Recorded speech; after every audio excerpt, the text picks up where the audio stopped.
Hey guys, and welcome back to my channel. My name is Georgina, aka Mrs. Underscore Jacobs with a Z at the end. So guys, first of all, I want to apologize to you for not releasing a video last week. I was supposed to release this video, which I couldn't actually bring myself to record, just because of all the unrest that's currently been going on at the moment within the UK, just listening to the news and just a whole heap of things. But today's topic is all about the Black Lives Matter movement and the protests that have been going on, or that has kind of swept over the world, more so in America as well as the UK most recently, following the untimely and the disgusting death of George Floyd. So George Floyd died at the hands of an American police officer, a white police officer who decided to take the law into his own hands and callously murdered George Floyd by kneeling on his neck for approximately 8 minutes, completely ignoring George Floyd's cries and shouting and screaming about his pain of anguish that he was experiencing as he was being murdered. And situations like that in America with police brutality, those things are very normal in America, and they happen every week, every month. There's always a story. But this particular situation with George Floyd has swept over and kind of been as impactful as it has been, is because this all happened to be documented on a camera. Those protests have now moved over to the UK, more specifically in London. And again, I know a lot of people kind of were saying at the beginning, when the black people in London, and not even just black people, sorry, like just people in general in the UK were participating in the whole Black Lives Matter movements and the protests, and participating in Blackout Tuesday that people were participating in. And I know a lot of people like, oh, why are people in the UK participating in that? Why are London people getting involved? You know, we always jump on the bandwagon of what our American brothers and sisters do. We don't have racial issues in the UK. We don't have police brutality. Black people are equal to white people. We have freedom and la-di-da-di-da. They were saying all of these things, whereas in reality, we don't. Like, there are still strong racial disparities in the UK, and white privilege is definitely something that white people need to understand that they have, and that has always been something that has worked against black people. So first of all, yes, London in particularly is the most diverse city in the UK, and of that, only 13.5% of people in London are black. So of course there are other ethnicities, so like Asian, so that the BAME community, we actually make up collectively 22%. However, only 13.5% of that community in London are black. So imagine if London is considered so multicultural, so diverse, however, we only equate to 13.5%. So imagine how sparse we get as we get further and further out in other parts of the country, where they don't even see black people. And maybe when they do see black people or hear about black people, all they're hearing are the negative things that is portrayed within the newspapers or the media, about being murderers, thieves, gangs and black crime, and that's probably what they hear. So I so happened actually to attend one of the protests. I went to the one on, I think it was June the 6th, and it was very peaceful. Number one, extremely peaceful. It was the first time I'd ever done anything like that in my life. I am not a person who likes to be in a crowded environment. I don't go to the carnival. I hate going to places where I feel like I've got no control, basically.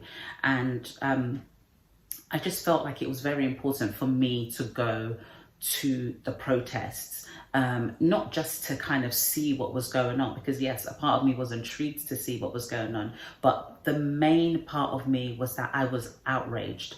I was outraged by what had happened to George Floyd, and this situation for me, and again, for many people in the world, for many Black people in the world, this situation is bigger than George Floyd.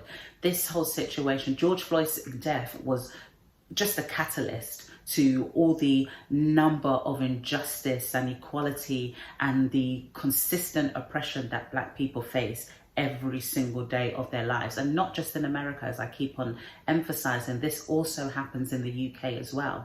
And it was important for me to go to that, like I said, not just to observe, but I definitely want to see change in my time. I have a husband, I have a Black husband, I have a Black son who are, again, 10 times more likely than their white brothers to be stopped and searched, to probably go to prison, not because they've necessarily committed a crime or whatnot, but they are more likely than ever to be stigmatized in a way of based on what people perceive Black men especially to be like. So I went to the protest with my friend, and like I said, it was very, very peaceful. It was very peaceful, the protest.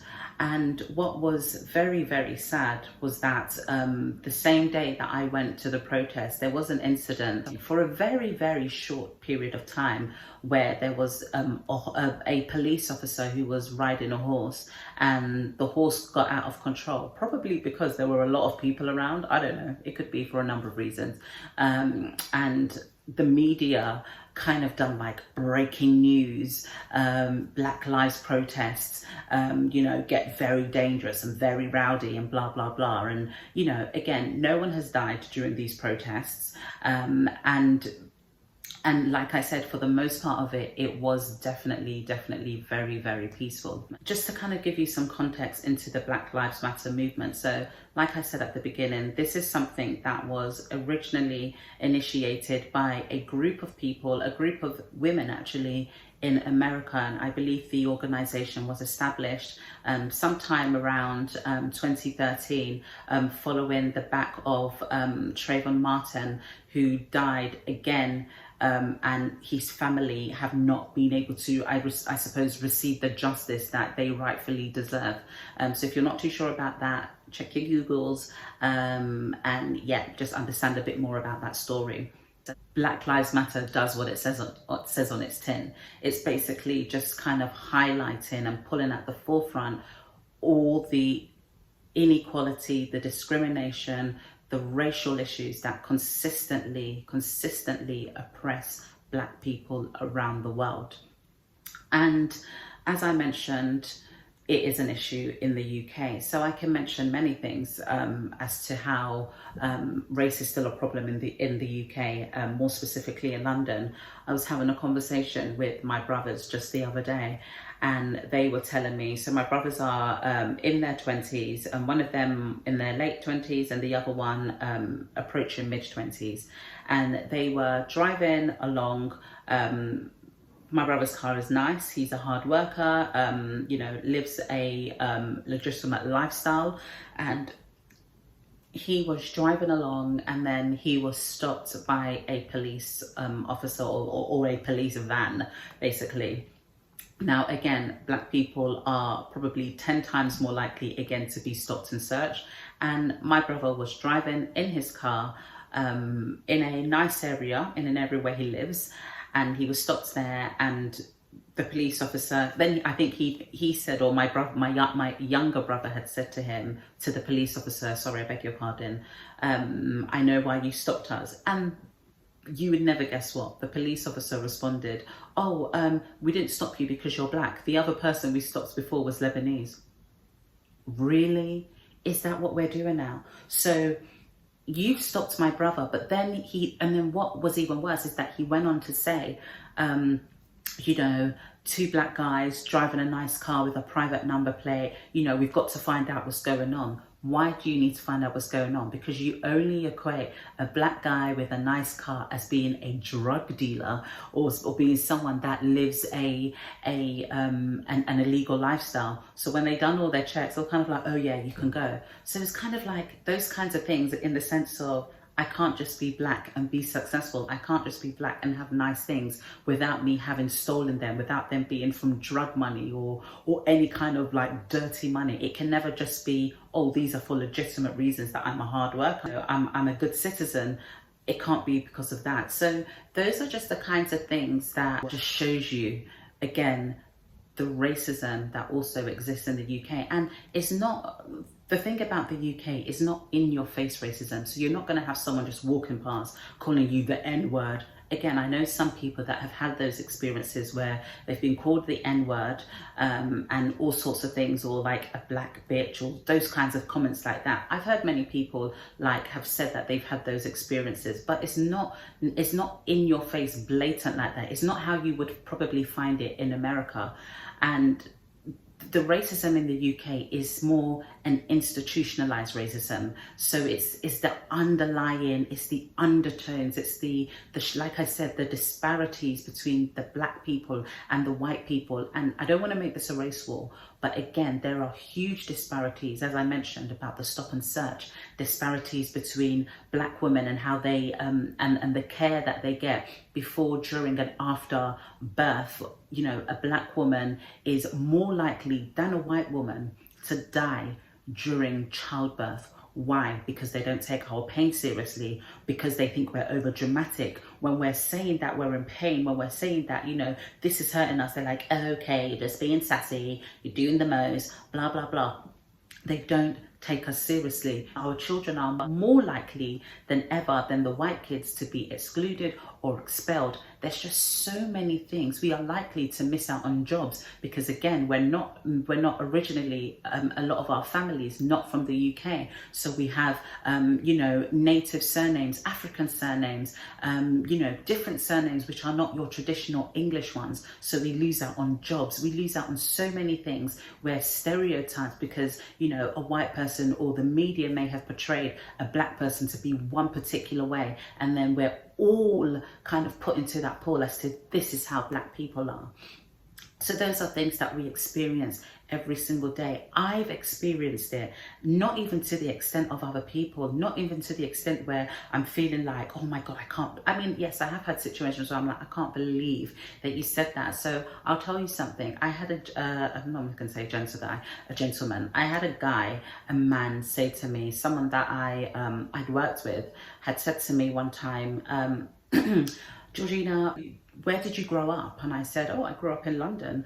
And he said, have you lived in London all your life? And I was like, yeah, more or less. I've lived in London my entire life, apart from when I went to uni. I've obviously traveled, etc. And then he said to me, you know, you sound like you were raised in the Midlands. And I thought, the Midlands? So I was like, no, I'm through and through, born and bred in London. I grew up in South London. So when I was younger, I hanged around, or I was not hanged around, but I was in places such as Stockwell, Brixton, Vauxhall, Camberwell, Peckham, you know, Balham, Clapham. These are the areas that I grew up in. These are the places, these are the streets that I walked with my friends, etc. This was the area that I grew up in. And he said to me, oh, you don't speak, you speak very well. Like, you don't sound like you have grown up in such areas like Stockwell or Brixton or Clapham. Like, you just don't seem like you're part of those kinds of people. And I'm thinking to myself, what kind of people? Like, what are you actually trying to say? So he's insinuating, again, like I said, although he's not saying, oh, you're a black person that's doing this and this and this and this, but it's the undertone, and it's all the things that you have chosen to leave out are all the things that are speaking a lot more volumes than what you're actually saying. So I'm filtering out everything what you're actually saying, and what you're saying to me is, actually, you speak well for a black gal. Oh, you do not sound like you grew up in London, because black people in London, yes, he said to me, you don't have a South London accent, a South London. I don't know South London people who speak like that. Apparently there is a South London accent. I don't know what that is. Like I said, I've grown up in South London my entire life. And that's what he said. He was like, yeah, you don't have that South London accent, blah, blah, blah. Like, just saying, you know, really disrespectful things like that. And this is somebody who is a manager. This is somebody who leads. This is somebody who is an influencer within the business and someone who makes big decisions within the business. And that's the kind of mindset that that individual has. And that's, to me, who, again, although I'm not on the same level as him, I am a middle manager. So for somebody to make such a comment like that to me, I can't even imagine what they must think of the people who are doing a lot less of a job than what I'm currently doing. So those are the kinds of things that we experience on a day-to-day basis. Again, even things when it comes to like our hair, oh my goodness, I cannot get over, again, things like, oh, what's going on? Are you going to wear your afro, or are you going to go with the Afrocentric vibe? Like, just silly comments like those. Again, it's not blatant in your face racism, but it's kind of like, why do you need to comment on my look, on my appearance? Why does everything have to be related to something to do with my race in one way or another? I just don't get it. Why does it have to be? But again, these are things that we experience on a day-to-day basis. Since those protests took place, there was a situation in Bristol where some protesters who were protesting in the Black Lives Matter movement had actually removed a statue. So this statue was a slave owner, and the protesters in Bristol had actually gone out of their way to pull down that statue and throw it into, I believe it was a river or a canal, something. They threw it into the river anyway. And funnily enough, actually, when I was looking at the coverage of the statue that was actually thrown into the river of the slave owner in Bristol, it wasn't even Black people who pulled down that statue. It was other races, because, believe it or not, it's not only Black people that are participating in Black Lives Matter. Local authorities, so councils, have taken the initiatives by themselves to remove statues that they believe glorifying the slave trade that the UK was involved in hundreds of years ago. And they have these statues believing that they are honouring the slave owners, and they had statues around different areas of London. And most recently they had removed the statue in Canary Wharf, which had a slave owner. They removed another statue by I think it was by the guys in St Thomas's Hospital in Westminster, or London Bridge, whichever branch, I'm not too sure, but they removed a statue from there, again, because they're beginning to understand that actually, why would anyone who is working or living in these areas want to see these over-towering, these massive statues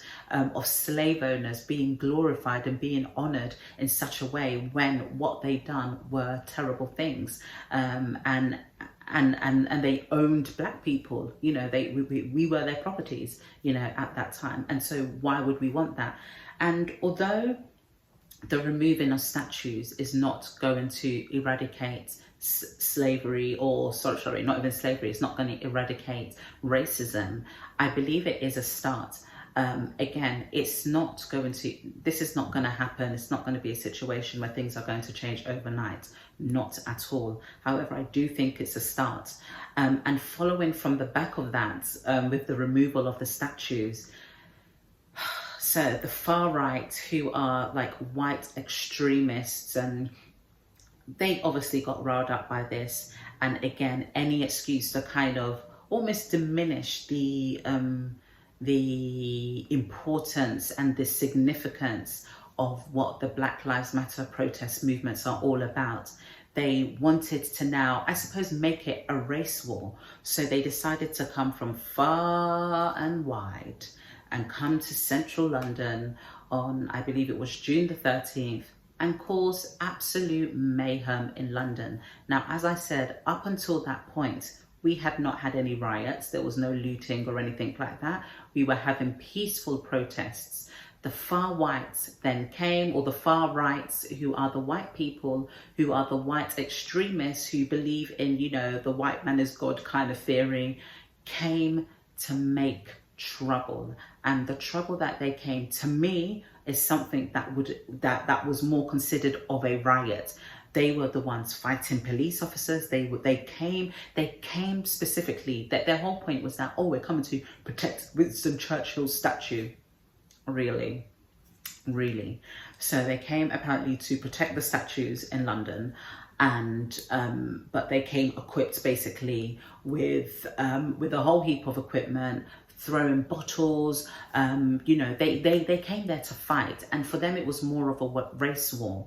And again, I don't want the significance, I don't want the noise, or I don't want this to just be like a hype or a phase that we're going through.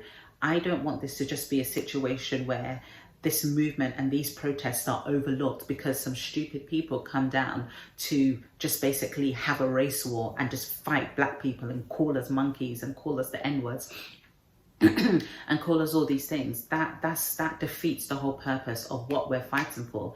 And the thing is, when the media portrayed this news, first of all, they just said, oh, it was a clash between the far right and the Black Lives Matter people. Actually, no.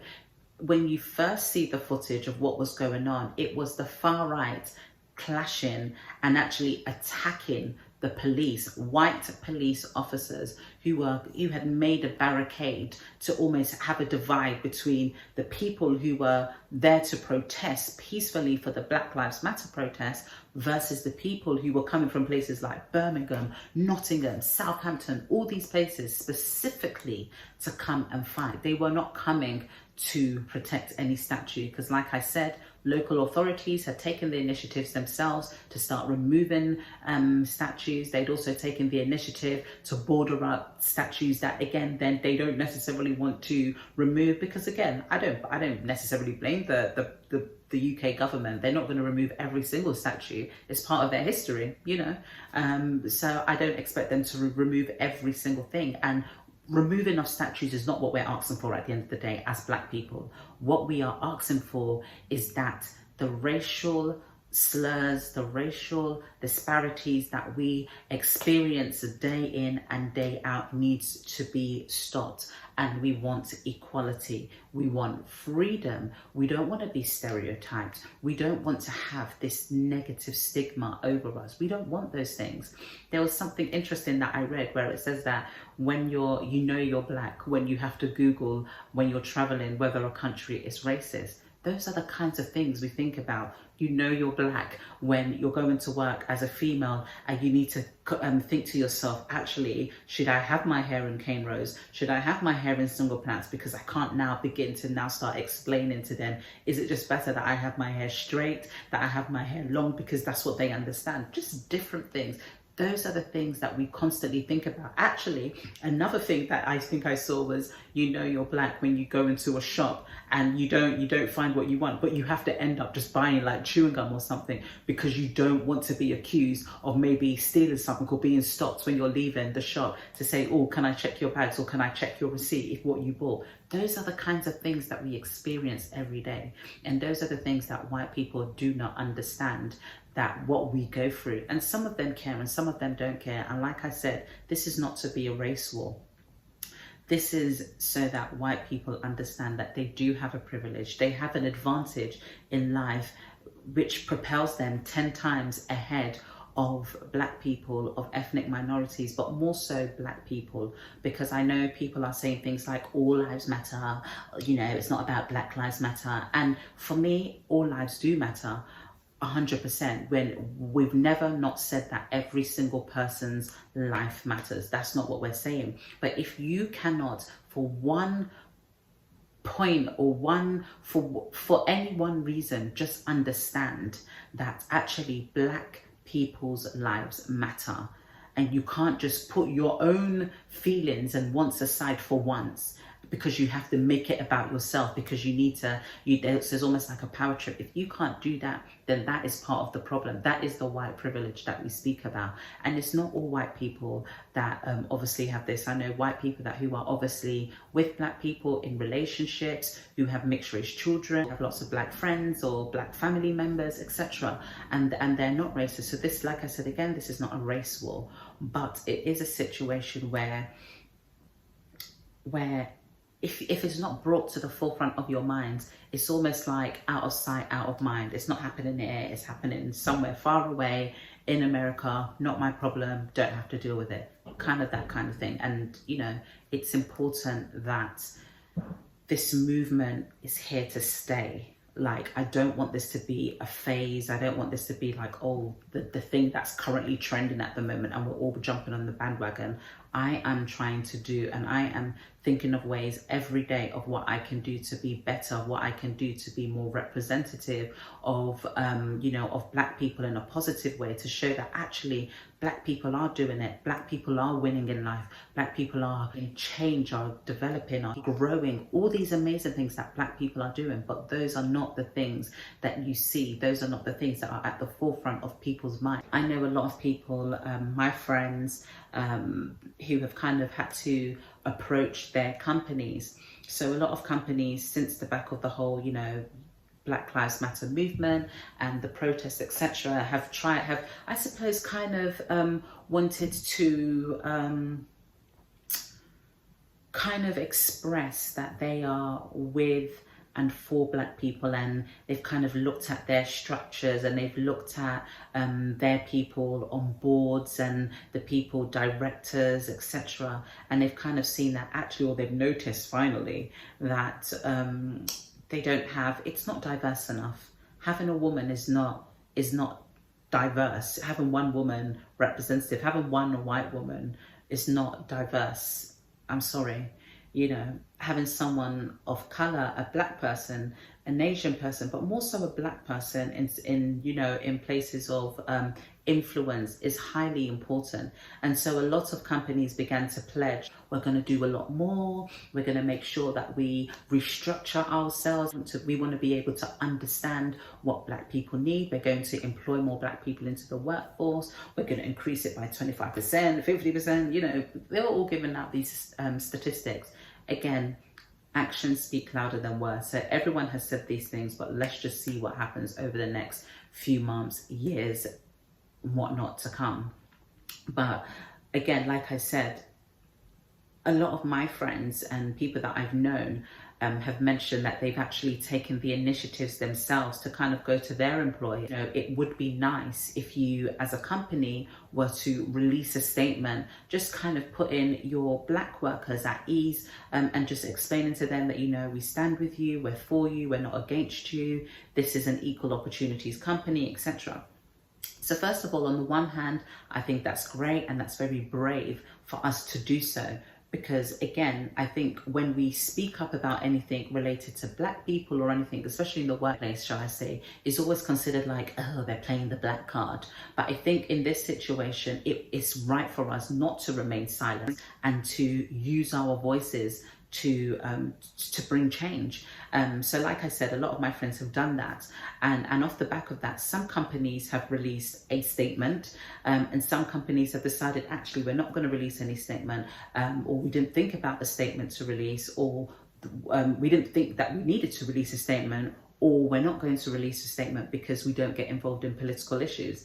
Now, my mindset about that is, you didn't think about to release a statement, or you now don't want to get into political issues because, again, as I said before, there are no Black people in positions in order to kind of cause that change or to influence at that level. You don't have Black people on the board. You don't have the Black executives. You don't have the Black CEOs who understand that. I'm not saying that there are none whatsoever in the UK, but if there were some, or if there were enough, then that wouldn't be an issue for companies to be able to release such statements, you know, to put their Black workers at ease.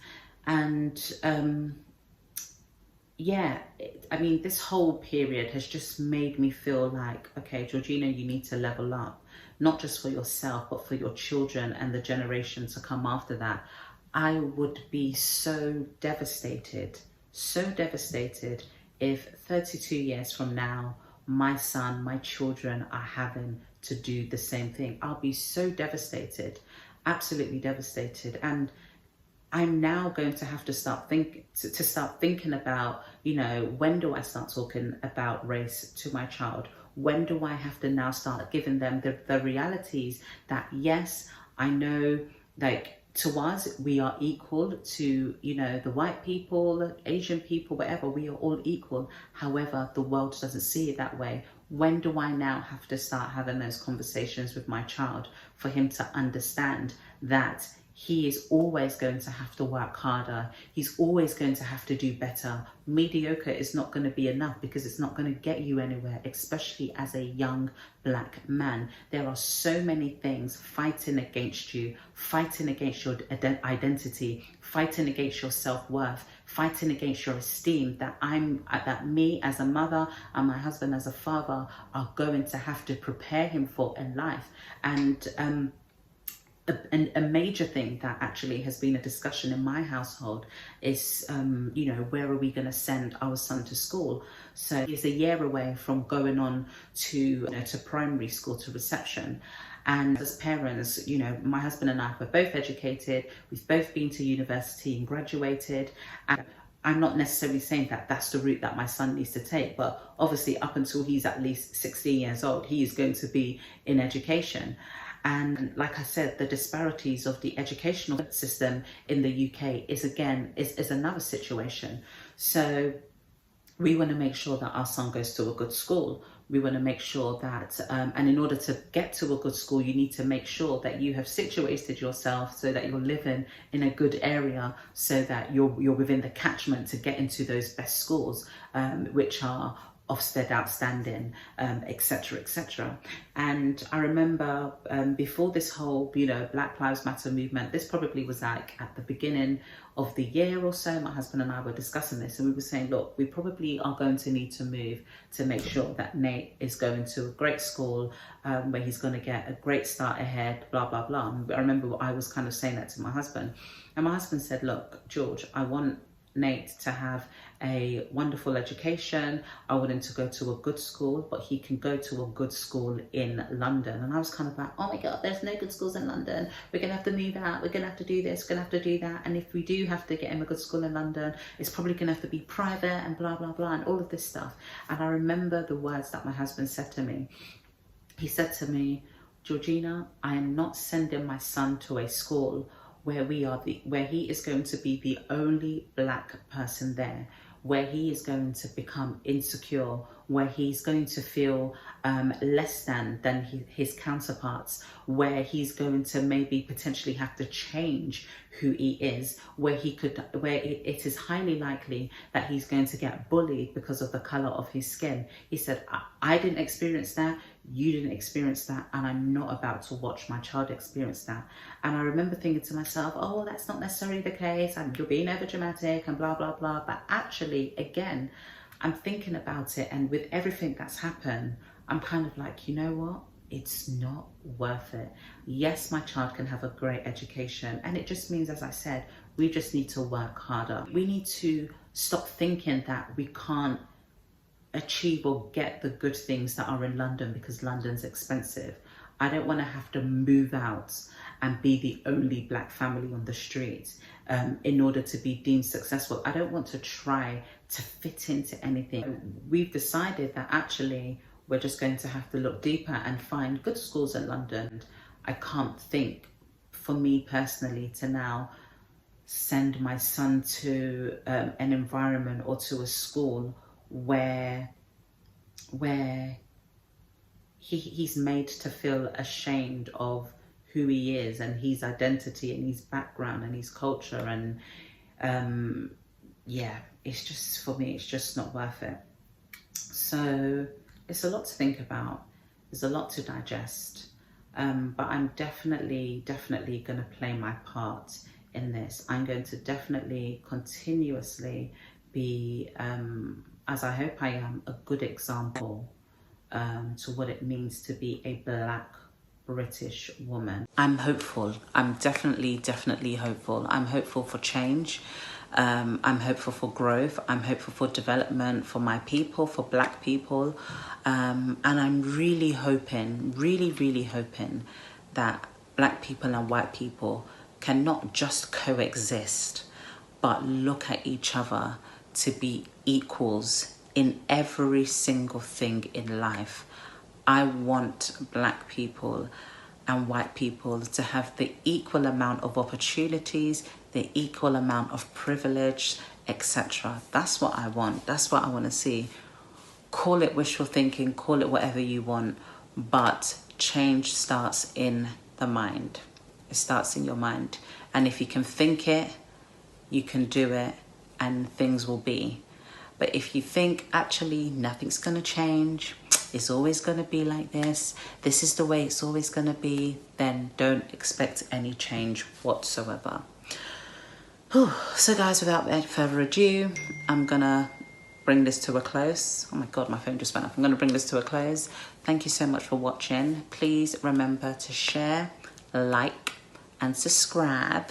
I will be releasing videos now from this point forward on a weekly basis. Once again, apologies that I hadn't released a video last week, but it's been a lot, guys. It's been a lot. But yes, stay blessed, have a wonderful week, and I'll speak to you next time. Bye.